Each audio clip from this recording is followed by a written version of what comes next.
Hello everyone. तो आज हम लोग बात करने वाले हैं कुछ ऐसे 5 फंडामेंटली स्ट्रॉन्ग स्टॉक्स जो कि ये बुल रन में भी हम लोग परचेज़ करने का सोच सकते हैं और इसका हम स्टडी कर सकते हैं। तो अब देखते हैं कि वो 5 स्टॉक्स कौन-कौन से हैं जो इस बुल रन में जो मार्केट अभी ऑलमोस्ट ऑल टाइम हाई पे है। तो ठीक है, हम स्टार्ट करते हैं। ओके, तो सबसे पहला स्टॉक है हमारा एशियन पेंट। तो इसको कोई इंट्रोडक्शन की ज़रूरत है नहीं वैसे। और इसका मार्केट कैप देखेंगे 3 लाख करोड़ का मार्केट कैप है। करंट प्राइस का 3173 है और हम ये देख रहे हैं टॉप इसका ऑल टाइम हाई गया था 3568। तो अब हम फटाफट से इसके पी&एल पे आ जाते हैं। तो अगर हम कंपेयर करें तो नेट प्रॉफिट हमारा ओवर द टाइम देख रहे हैं, अगर लास्ट 5 इयर्स का भी देखें तो 2019 से देख लेते हैं। ये 2200 था, फिर 2700 था, फिर 3200 था, फिर 3000 था, बीच में थोड़ा सा डिप हुआ था, उसके बाद फिर 4000, फिर 5000। तो देख रहे हैं कितना ज़बरदस्त इसका नेट प्रॉफिट है। अगर हम बैलेंस शीट की बात करें तो रिजर्व्स देख रहे हैं यहाँ पे, अगर हम 2012 में था 2600, अगर हम बात करें 2018 में 8300, जो कि ऑलमोस्ट डबल हो चुका है। ठीक है, अगर हम बात करें शेयर होल्डिंग पैटर्न का, तो अप्रॉक्सीमेट 52.5 63% ने प्रमोटर्स ने रखा हुआ है। अगर एफ आई की इन्वॉल्वमेंट की बात करें तो वो 17 और 10% है और अप्रॉक्सीमेट 20% से पब्लिक के पास है। ठीक है, तो अगर हम बात करें इस ग्रोथ की, तो अब इंफ्रास्ट्रक्चर ग्रोथ हो रहा है, हमारा पूरा जो इकोनॉमी ग्रो हो रहा है। तो इसमें जो इंफ्रास्ट्रक्चर होगा, जो कैपेक्स कर रही है गवर्नमेंट, प्लान कर रही है, तो इसमें बहुत बड़ा कंट्रीब्यूशन रहेगा इसका। और अगर हम दूसरे स्टॉक की बात करें, हम वो हमारा है बर्जर पेंट्स। तो इसी में जो हमारा इस सेगमेंट की बात करें तो हमारा फर्स्ट है एशियन पेंट और उसके बाद नेक्स्ट कंपटीटर है इसका बर्जर पेंट। अगर इसका हम कंपेयर करें, और हाँ, ये अगर हम स्टॉक प्राइस की बात करें तो ओके, तो हम देख रहे हैं कि यहाँ पे 5, अगर लास्ट 5 मिनट और टॉप से देखें तो अप्रॉक्सीमेट 10% के आसपास डाउन जा रहा है। अगर हम कोविड का भी क्रैश देखें, ये कोविड का है तो 20% डाउन है। तो कोविड में इतना ज़बरदस्त क्रैश हुआ था, फिर भी टॉप से 20% डाउन है। अभी अभी वैसा कुछ सिचुएशन है भी नहीं, तो उस हिसाब से भी अप्रॉक्सीमेट 10% डाउन है। अगर ओवरऑल देखें तो ये मार्केट कंसोलिडेट ही कर रहा है लास्ट के अप्रॉक्सीमेट 2.5 ईयर्स से। तो इस हिसाब से हम देख सकते हैं कि ये हम कंसिडर कर सकते हैं।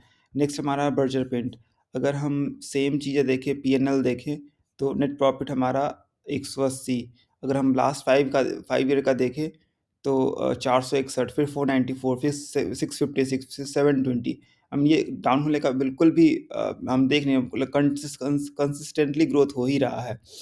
अगर हम शेयर होल्डिंग पैटर्न देखें तो 75% एग्जैक्ट प्रमोटर ने रखा हुआ, फिर बाकी के एफ ने लगभग 5% रखा हुआ और रेस्ट हमारा 10%, सॉरी, एफ ने 15% रखा हुआ, रेस्ट हमारा सिर्फ 10% पब्लिक के पास है। अगर इसका हम शेयर्स की बात करें,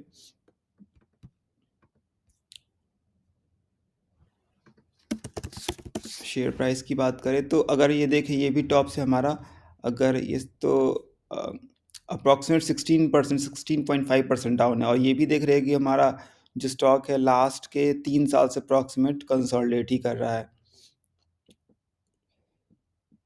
ओके, तो हाँ, ये कंसोलिडेट करा लास्ट के 3 साल से। तो ये कंसिडर कर सकते हैं, स्टडी कर सकते हैं इस बुल रन में परचेज करने का। और हमारा नेक्स्ट स्टॉक है वो है L T I mind tree.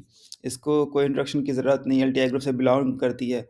अगर हम इसका प्रॉफिट एंड लॉस देखें तो इसका तो बहुत ज़बरदस्त इंक्रीमेंट है। अगर हम लास्ट 5 ईयर स्टार्ट से ही देख लेते हैं, 400, फिर 562, फिर 1000, फिर थोड़ा सा डिप हुआ था, फिर 800 हुआ, फिर 900, फिर 1100, फिर 1500, फिर 1520। यहाँ पे थोड़ा सा फ्लैट हम देख रहे हैं, उसके बाद फिर 1900, फिर अप्रॉक्सीमेट डबल, आई मीन एक साल में ही। फिर उसके बाद देख रहे हैं 44, फिर 44, 4429 टी में। तो ये भी हम देख रहे हैं काफ़ी ज़बरदस्त ग्रोथ हुआ है इसका, ओवर द टाइम इंक्रीज़ हो रहा है। अगर हम शेयर होल्डिंग पैटर्न की बात करें तो अप्रॉक्सीमेट 69% प्रमोटर ने रखा हुआ है, बाकी के 20% हमारा डी आई एफ है और पब्लिक के पास सिर्फ और सिर्फ 10% है। तो इसको भी हम स्टडी कर सकते हैं। नेक्स्ट हमारा 2 स्टॉक है Bajaj Finserv and Bajaj finance.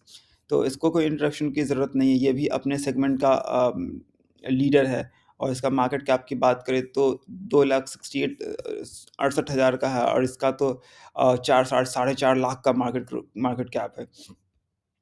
अगर हम पीएनएल की बात करें तो हम देख रहे हैं यहाँ पे कि 1300 फिर 1900 2800 फिर 3800 फिर 6000 फिर 7000 15,000 फिर 17,000 इतना ज़बरदस्त ग्रोथ है। और जिस तरह से हमारा इकोनॉमी ग्रो कर रहा है इसके साथ साथ बिना एनबीएफसी के, वो भी टॉप लीडर्स है, बिना एनबीएफसी के ग्रो हुए हमारा इकोनॉमी ग्रो ही नहीं कर सकता। तो इस पर्सपेक्टिव से देखें तो हम देख सकते हैं कि इसमें काफ़ी ग्रोथ का पोटेंशियल है। अब ये क्वेश्चन ये भी अराइज़ होता है कि इतने सारे प्लेयर्स हैं, एनबीएफसी हैं, तो मतलब क्या गारंटी है कि ये इसका हमारा ग्रोथ सेम ही रहेगा? तो एक्चुअली ये है कि अभी जो फाइनेंस सेक्टर है ऐसे फुल्ली ऑर्गेनाइज़्ड है नहीं। तो अगर हमारे बजाज के जो मैनेजमेंट ने बताया था कि मार्केट में इतना कैपेसिटी है और अनऑर्गेनाइज्ड है, जिससे कि अगर 10 बजाज फाइनेंस भी आ जाए तो फिर भी वो पूरा मार्केट कैप्चर नहीं हो पाएगा। तो उस हिसाब से देख सकते हैं कि बहुत ज़्यादा पोटेंशियल है। और हम आते हैं बजाज फिनसर्व पे, तो इसका हम पीएनएल देखते हैं। तो यहाँ पे देख रहे हैं नेट प्रॉफिट में 1800 फिर 2200 फिर 2100 थोड़ा-सा फ्लैट था, फिर 2400 फिर 2700 फिर 3400। अगर हम देखें ओवर द टाइम यहाँ पे 2023 में तो 12,000 और टीटीएम में देख रहे हैं तो 14,000 करोड़ का हमारा नेट प्रॉफिट है। तो अब जैसे हमने पहले बताया कि बिना इसके ग्रोथ के हमारा इकोनॉमी ग्रोथ कर रहा है, तो इसके साथ-साथ जो भी फाइनेंस रिलेटेड पूरा फाइनेंस सेक्टर ही हमारा बूम करेगा।